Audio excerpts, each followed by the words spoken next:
Breaking news Annamayya జిల్లా రాయచోటి నియోజకవర్గం రామాపురం అడవి ప్రాంతంలో కాల్పుల మోత మోగింది. ఈ కాల్పుల్లో ఇద్దరి అమాయకులకు బుల్లెట్స్ దూసుకెళ్లాయి. అడవి జంతువులను వేటాడే క్రమంలో అటుగా వెళ్తున్న ఇద్దరు పాత సామాగ్రి వ్యాపారులపై బుల్లెట్లు దూసుకొచ్చాయి. దీంతో ఇద్దరు తీవ్రంగా గాయపడ్డారు. ఈ క్రమంలో చికిత్స పొందుతూ హనుమంతు అనే వ్యక్తి మృతి చెందాడు. పోస్ట్ మార్టం కోసం డెడ్ బాడీని కడప రిమ్స్ కు తరలించారు. రమణ అనే మరో బాధితుడు రాయచోటిలో చికిత్స పొందుతున్నాడు. జంతువులను వేటాడే క్రమంలో ఇద్దరిపై కాల్పులు చేసినట్లు గుర్తించారు.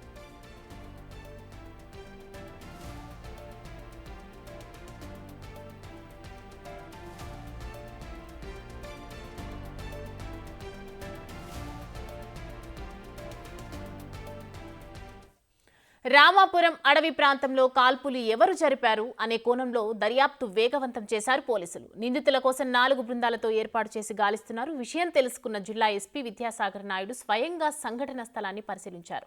మృతుడి భార్య ఫిర్యాదు మేరకు కేసు నమోదు చేసిన పోలీసులు 6 మంది అనుమానితులను విచారిస్తున్నారు. అసలు కాల్పులు ఎందుకు జరపాల్సి వచ్చింది, ఎప్పటి నుంచి ఈ వ్యవహారం నడుస్తోంది అనే ప్రశ్నలపై పోలీసులు దర్యాప్తు చేస్తున్నారు.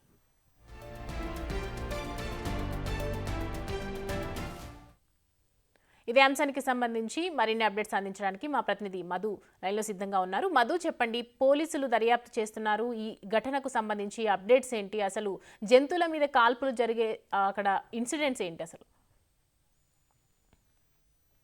సౌమ్య, అన్నమయ్య జిల్లా నిన్న ఉదయం 5 గంటల సమయంలో నాటు తుపాకీతో కొంతమందిని కాల్పులు జరిపినట్లయితే తెలుస్తుంది. అయితే సుండుపల్లికి సంబంధించిన ఓ వర్గం రాత్రి సమయంలో దాదాపు అర్ధరాత్రి 12 గంటలు 1 గంట సమయంలో అడవి పందులను ఏట ఆడే క్రమంలో కొంతమంది అక్కడ అడవి పందులు ఏవైతే మేత తింటాయో ఆ మేతకు సంబంధించి ఆ మేతలో కొన్ని నాటు బాంబులు కూడా కలిపి ఆ మేతలో కలిపి అక్కడ వేసి మళ్ళీ తిరిగి వాళ్ళ ఎక్కడైతే స్వగృహం ఉంటుందో ఆ గృహానికి చేరుకుంటారు. మళ్ళీ తెల్లవారుజామున 4 గంటల సమయంలో ఆ ఫుడ్ తిని ఆ అడవి పందులు ఏమైనా చనిపోయాయా, ఆ చనిపోయిన అడవి పందులు తెచ్చుకొని ఆ మాంసాన్ని అధిక ధరలకు విక్రయ క్రయాలు జరుపుకునే క్రమంలో నిన్న ఉదయం ఈ 5 గంటల సమయంలో రామాపురం మండలానికి సంబంధించిన మరో వర్గం నాటు తుపాకులతో అడవి జంతువులను ఏట ఆడే క్రమంలోనే మరో వర్గానికి సంబంధించిన కొంతమందిపై కాల్పులు జరిపారు. అందులో ఒక వ్యక్తి చనిపోయారు, మరో వ్యక్తి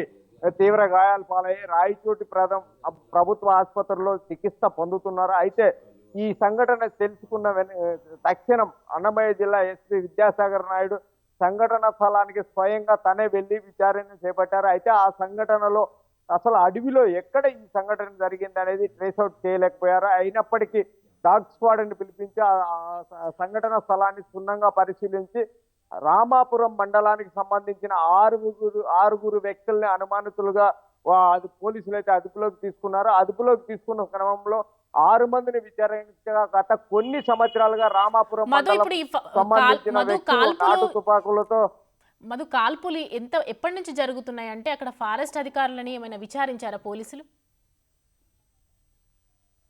అయితే సౌమ్య, గత కొన్ని సంవత్సరాలుగా రామాపురం మండలకు అడవి ప్రాంతంలో దాదాపు వన్య ప్రాణులు కావచ్చు, అలాగే అడవి జంతువుల్ని చాలా వరకు ఏటాడి ఆ మాంసాన్ని క్రయ విక్రయాలు జరుపుతున్నట్లు ఈ విచారణలో కూడా కొంతవరకు వెలుగులోకి వచ్చినట్లయితే తెలుస్తుంది. అయితే ఇంత అడవి జంతువుల ప్రాణాలని బలిగొంటున్న వ్యక్తులపై అడవి శాఖ అధికారులు ఎందుకు చర్యలు తీసుకోలేదు అనే కోణంలో కూడా పోలీసులు అయితే విచారణ చేపట్టారు. అయితే ఈ సంఘటన జరిగిన తక్షణం దాదాపు 4 బృందాలని ప్రత్యేక బృందాలుగా ఏర్పాటు చేసిన ఎస్పీ విద్యాసాగర్ నాయుడు అసలు ఈ ఫారెస్ట్ అధికారులు పికెటింగ్ ఏర్పాటు చేశారా లేదా, అసలు ఎన్ని సంవత్సరాల నుంచి ఈ అడవిలో జంతువుల వేట కొనసాగుతుందా అనే కోణంలో కూడా పోలీసులు అయితే విచారణ వేగవంతం చేశారు. అయితే ఇప్పటికే 6 మంది అనుమానితుల్ని అదుపులోకి తీసుకున్నారు. ఆ అనుమానితుల్లో ఒకరిద్దరు ఈ సంఘటనలో పాల్గొనుండొచ్చు అనే